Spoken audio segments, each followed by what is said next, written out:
Okay, Ms. Salawi, with Norway refusing to guarantee the risk, is Belgium's demand for a shared liability the point where EU financial solidarity might actually fracture? Well, yes, it can be the also short answer is yes. It means that not all the countries want to bear responsibility with Belgium. Also, it shows that individually these countries are not, as the first, as your guest said, are ready or have a really unified idea of what's the main purpose or what the main goal for the EU is really retaliating Russia or really supporting Ukraine. Also, Ukraine is problematic itself, and also I want to point one thing that European Union was actually created because European country they wanted to stop having war with each other. So they said instead of having competition or over the sorry instead of having a petition over resources,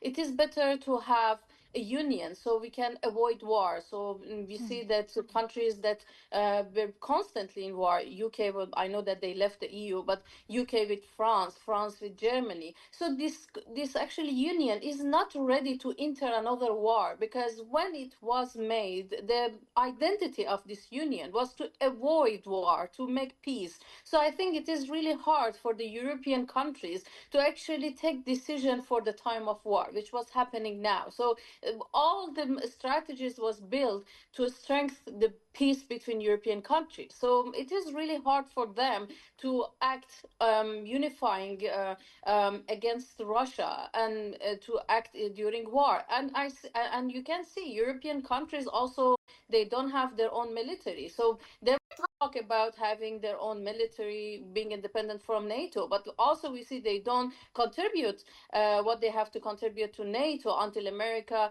actually force them and threaten them. So we see that EU doesn't have this power or this will to act on war and to be having this also economy of war because US maybe is better in economy of war. They can maybe thrive in economy of war, but for Europe it is not like that. So we see that European countries they cannot really take this decision also to bear the financial responsibilities and they don't want to do that. And also Norway is not part of EU, a part of Euro, but it is one of the most, I would have said, best economies in the area. They had a lot of benefit over this war because they were able to sell their gas and the petrol that they producing because it's one of the countries that have the good production of the oil.